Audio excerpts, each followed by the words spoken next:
जय हिंद, जय भारत दोस्तों। आपका अपने channel electronics and mechanic study channel में आप लोगों का स्वागत है। दोस्तों, हम जुगल सर इलेक्ट्रीशियन बुक का सलूशन करा रहे हैं।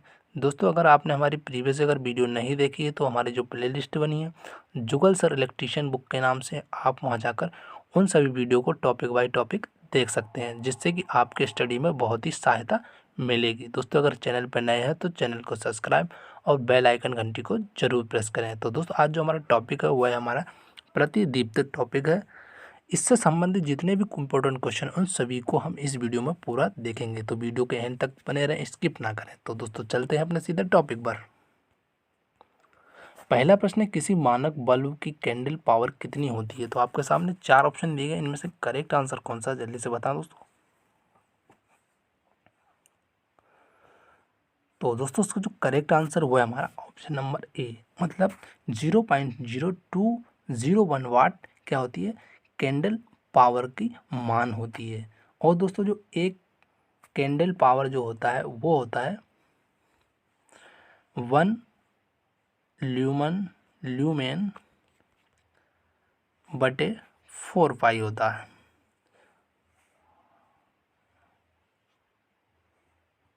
अगला प्रश्न है कि प्रतिदीप्ति की इकाई क्या है? तो आपके सामने 4 ऑप्शन है, इनमें से करेक्ट आंसर कौन सा है जल्दी से बताएं दोस्तों।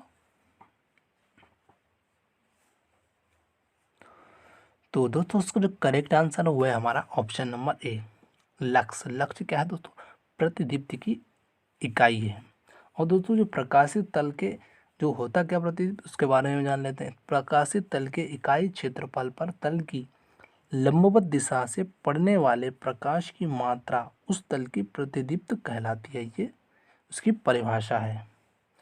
और दोस्तों, जैसे कि प्रतिदीप्त होता है का फार्मूला होता है ई बराबर एफ अपॉन ए होता है, जहाँ दोस्तों एफ जो है ये प्रतिदीप्त पुंज होता है और ये होता है ई प्रतिदीप्त होता है, और ए जो दोस्तों होता है वो तल का क्षेत्रफल होता है।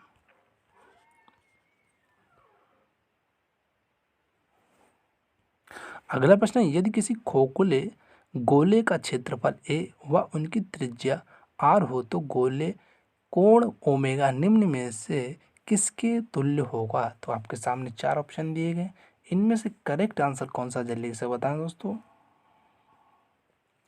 तो दोस्तों, उसका जो करेक्ट आंसर वो है हमारा है ऑप्शन नंबर ए, मतलब 4 पाई होगा। तो क्यों होगा दोस्तों? क्योंकि गोले का जो वक्र तल का जो क्षेत्रफल होता है दोस्तों वो होता है 4 पाई आर स्क्वायर होता है। और दोस्तों, गोले का अर्धगोले का जो होता है वो होता है दोस्तों आर स्क्वायर होता है। तो क्या होगा, आर से आर कैंसिल हो जाएगा, तो हमारा जो बचेगा 4 पाई बचेगा। तो ये हमारा राइट आंसर ऑप्शन नंबर ए है। अगला प्रश्न है, 500 कैंडल पावर स्रोत से 10 मीटर दूरी पर स्थित सतह पर प्रतिदीपन कितना होगा जबकि कोण 45 डिग्री है? तो दोस्तों, हम इसको सॉल्व करेंगे। तो इसका जो दोस्तों फार्मूला होता है ई बराबर आई अपॉन क्या हो जाएगा, आई अपॉन डी स्क्वायर और कोस थीटा, ये हमारा क्या होगा, फार्मूला होगा। इसमें दोस्तों मान रखेंगे, यहाँ पर मान रखेंगे दोस्तों, हमारा जब 500 बटे डी कितना, डी इंटू 10 हो जाएगा, और यहाँ कॉस 45। ठीक है, ये ज़ीरो से ये ज़ीरो दोनों कैंसिल हो गया। और कॉस 45 का दोस्तों मान कितना होता है? तो कोस 45 का मान होता है 1/√2 होता है। अब √2 का मान कितना होगा ये देखते हैं। तो ये जाएगा 5 इंटू 1/1.4142। इसका जब आप डिवाइडेड करेंगे इसको 5 में, तो ये आपका आएगा लगभग 3.5। तो 3.5 देखिए आप ऑप्शन नंबर ए में आ रहा है। तो राइट आंसर कौन सा? Option number a, 3.5 lumen per metre square इसका राइट आंसर। अगला प्रश्न है, निम्न में से लेम्बर्ट नियम व विक्रमवर्ग नियम का संयुक्त समीकरण कौन सा है? तो आपके सामने 4 ऑप्शन दिए, इनमें से करेक्ट आंसर कौन सा जल्दी से बताना दोस्तों।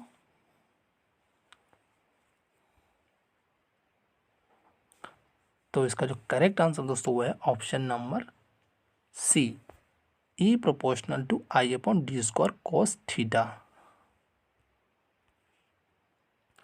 अगला प्रश्न है, प्रकाशित तल की प्रकाश स्रोत से दूरी दुगनी कर देने पर प्रतिदीप्त क्षेत्रफल कितना होगा। तो आपके सामने चार ऑप्शन दिए गए, इनमें से करेक्ट आंसर कौन सा, जल्दी से बताएं दोस्तों।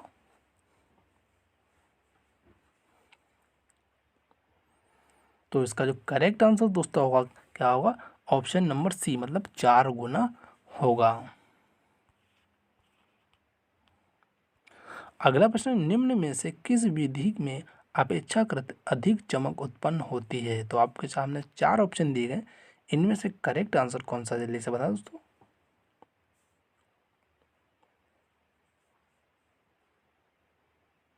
तो इसका करेक्ट आंसर दोस्तों है ऑप्शन नंबर बी, अप्रत्यक्ष प्रकाश स्रोत में। अगला प्रश्न है दोस्तों, निम्न में से किस विधि में छापा पैदा नहीं होती, मतलब छाया पैदा नहीं होती है। तो आपके सामने चार ऑप्शन है, इनमें से करेक्ट आंसर कौन सा, जल्दी से बता दोस्तों। तो उसका जो करेक्ट आंसर दोस्तों ऑप्शन नंबर ए, अप्रत्यक्ष प्रकाश व्यवस्था में क्या होता है दोस्तों, छाया पैदा नहीं होती है। अगला प्रश्न है कि अर्ध प्रकाश व्यवस्था में कितने प्रतिशत प्रकाश नीचे पहुंच पाता है। तो आपके सामने चार ऑप्शन है, इनमें से करेक्ट आंसर कौन सा, जल्दी से बताएं दोस्तों।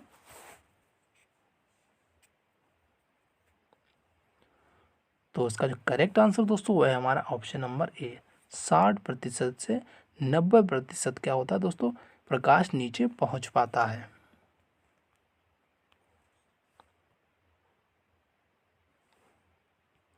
अगला प्रश्न है, कार्बन या धात्विक फिलामेंट वाला निर्वात या निष्क्रिय गैस युक्त लैंप कौन सा है। तो आपके सामने चार ऑप्शन है, इनमें से करेक्ट आंसर कौन सा, जल्दी से बताएं दोस्तों।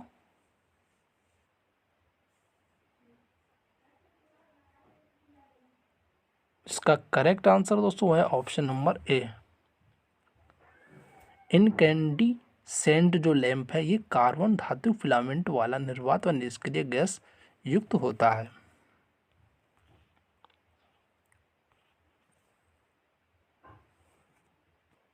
अगला प्रश्न है, गैस धात्विक फिलामेंट लैंप में निष्क्रिय गैस भरने से फिलामेंट का कार्यकारी तापमान निर्वात प्रकाश के लैंप की तुलना में, आपके सामने चार ऑप्शन दिए गए, इनमें से करेक्ट आंसर कौन सा, जल्दी से बता दोस्तों। तो इसका जो करेक्ट आंसर दोस्तों वो है ऑप्शन नंबर बी, अधिक हो जाता है। अगला प्रश्न है, किस बल्ब का प्रकाश 2.5 से 4 ल्यूमेन प्रति वाट तक होता है। तो आपके सामने चार ऑप्शन है, इनमें से करेक्ट आंसर कौन सा है, जल्दी से बताओ दोस्तों।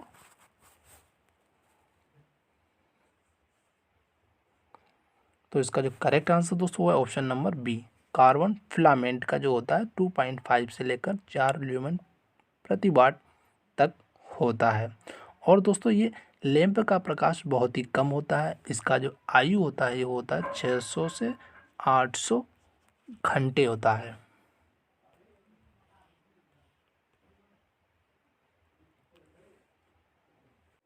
अगला प्रश्न दोस्तों, सोडियम वेपर लंप का आयन विभव कितना होता है।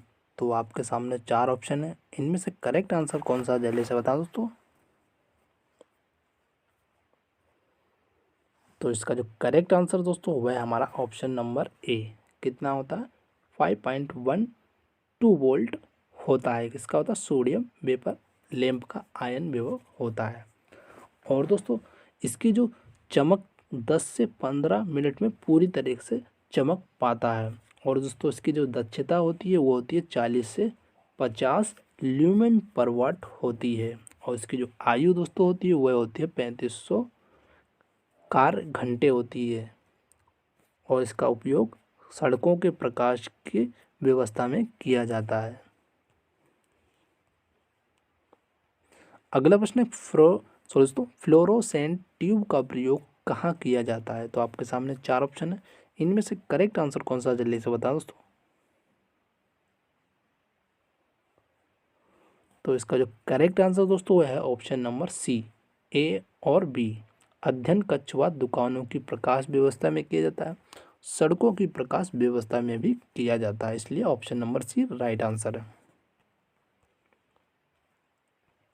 अगला प्रश्न, नियॉन लैंप के इलेक्ट्रोड्स के बीच कितना विभवांतर उपस्थित होने पर नियॉन गैस आयनीकृत हो जाती है? तो आपके सामने चार ऑप्शन है, इनमें से करेक्ट आंसर कौन सा है? जल्दी से बता दोस्तों। तो इसका जो करेक्ट आंसर दोस्तों वह है option number D, 110 volt AC पर क्या हो जाता है? आयनीकृत हो जाता है। आयनीकृत होने के बाद दोस्तों इसका जो रंग होता है गुलाबी रंग का प्रकाश देता है। अगला प्रश्न है, टंगस्टन तंतु लैंप की निर्गत किस पर निर्भर करती है? तो आपके सामने चार ऑप्शन है, इनमें से करेक्ट आंसर कौन सा है दोस्तों? जल्दी से बताएं।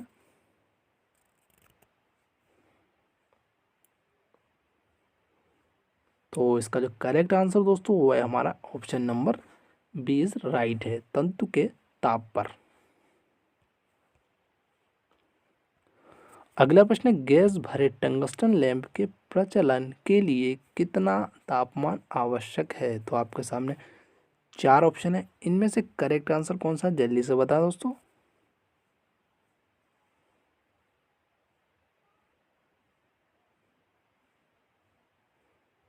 तो इसका जो करेक्ट आंसर दोस्तों वह है ऑप्शन नंबर बी, यानी 2300 सेंटीग्रेड पर क्या होता है? तापमान आवश्यक होता है, किसके लिए? गैस भरे टंगस्टन लैंप के लिए। अगर दोस्तों इससे अधिक हो जाएगा तो ये वाष्पीकृत होकर लैंप का धुंधला हो जाता है। अगला प्रश्न है, रात्रि के समय फ्लोरोसेंट ट्यूब स्विच बंद करने पर भी रोशनी देती है, उसका क्या कारण है? तो आपके सामने चार ऑप्शन है, इनमें से करेक्ट कारण कौन सा? जल्दी से बता दोस्तों।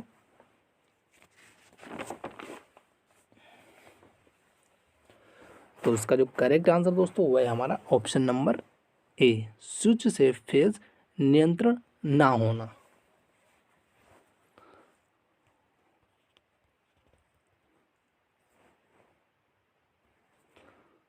अगला प्रश्न है कि लाइट हाउस, सर्च लाइट, सिनेमाघर, प्रोजेक्टरों में निम्न में से कौन सा लैंप प्रयुक्त होता है? तो आपके सामने चार ऑप्शन दिए गए, इनमें से करेक्ट आंसर कौन सा? जल्दी से बता दोस्तों।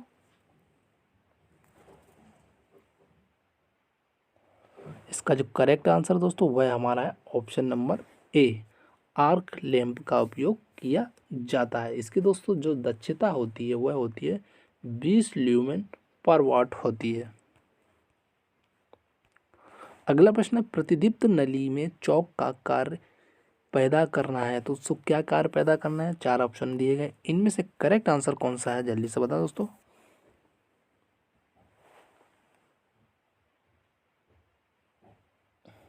तो इसका जो करेक्ट आंसर दोस्तों है ऑप्शन नंबर ए, स्टार्टिंग हेतु उच्च वोल्टता पैदा करना है। अगला प्रश्न है दोस्तों, नीला रंग प्राप्त करने के लिए फ्लोरोसेंट ट्यूब में कौन सा बेसिक फ्लोरोसेंट पाउडर का प्रयोग किया जाता है? तो आपके सामने चार ऑप्शन दिए गए, इनमें से करेक्ट आंसर दोस्तों कौन सा? जल्दी से बताएं।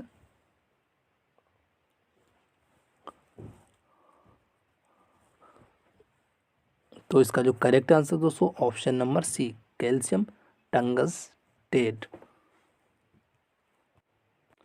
अगला प्रश्न दोस्तों है, थोड़ा ये मिट गया है लेकिन फिर भी हम आपको क्वेश्चन पूरा बता देंगे।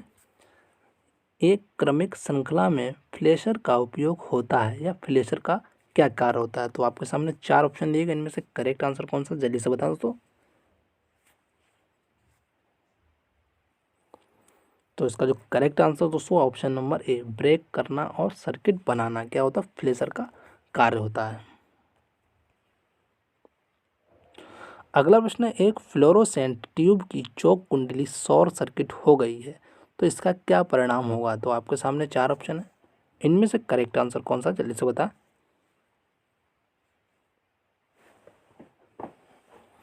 इसका करेक्ट आंसर दोस्तों ऑप्शन नंबर ए, ट्यूब को पुनः चालू करने पर उसका तंतु जल जाएगा। अगला प्रश्न है, सामान्य बल्बों की तुलना में प्रतिदीप्त नली तो क्या होगा? तो आपके सामने चार ऑप्शन है, इनमें से करेक्ट आंसर कौन सा? जल्दी से बताएं दोस्तों।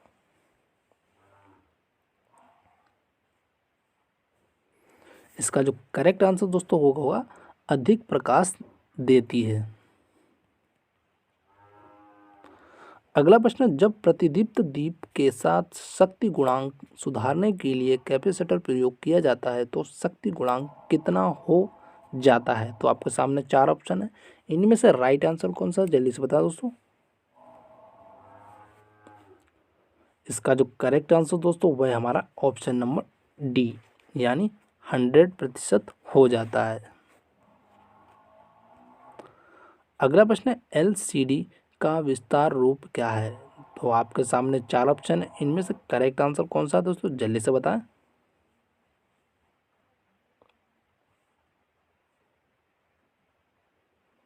इसका जो करेक्ट आंसर दोस्तों वह है हमारा option number c, liquid crystal display.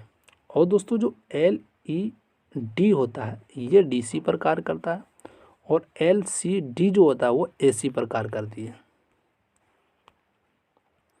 अगला प्रश्न, पारस्परिक फ्लोरोसेंट ट्यूब में चौक कहाँ कनेक्ट किया जाता है? तो आपके सामने 4 ऑप्शन है, इनमें से राइट आंसर कौन सा जल्दी से बता। तो इसका जो करेक्ट आंसर दोस्तों वह है सप्लाई फेज के साथ सीरीज में। अगला प्रश्न है, किसी सिस्टम के विभिन्न सब सर्किट की व्यक्तिगत अधिकतम मांगों के योग और पूरे सिस्टम की अधिकतम मांग का अनुपात क्या होता है? तो आपके सामने 4 ऑप्शन दिए, इनमें से राइट आंसर कौन सा है दोस्तों जल्दी से बताएं। तो इसका जो करेक्ट आंसर दोस्तों वो है ऑप्शन नंबर ए, डाइवर्सिटी फैक्टर। तो दोस्तों इसका जो इकाई मान होता है वो होता है 1 से अधिक होता है। अगला प्रश्न, किसी उपभोक्ता का संपर्क किया गया लोड 3 किलोवाट है और उसकी मांग 1.5 वाट है तो निम्न में से उपभोक्ता का मांग कारक क्या है? तो दोस्तों इसको जो सॉल्व करेंगे इसका जो फार्मूला होता है वो डिमांड फैक्टर होता है, बराबर होता है वह होता है अधिकतम भार बटे में आता है जुड़ा हुआ भार। इसमें मान रखेंगे और अपना आंसर आ जाएगा दोस्तों। तो करते हैं, तो पर अधिकतम भार कितना है 1.5 बटे में जुड़ा हुआ भार कितना है 3 है, इससे हम काटेंगे तो ये आएगा 3 पंजे 15 यानी 0.5। तो इसका जो करेक्ट आंसर है दोस्तों वह option number c right answer है दोस्तों। तो दोस्तों वीडियो को यहीं पर हम एंड करते हैं। आपको हमारा ये वीडियो कैसा लगा कमेंट करके ज़रूर बताएं। Thank you for watching this video. जय हिंद, जय भारत दोस्तों।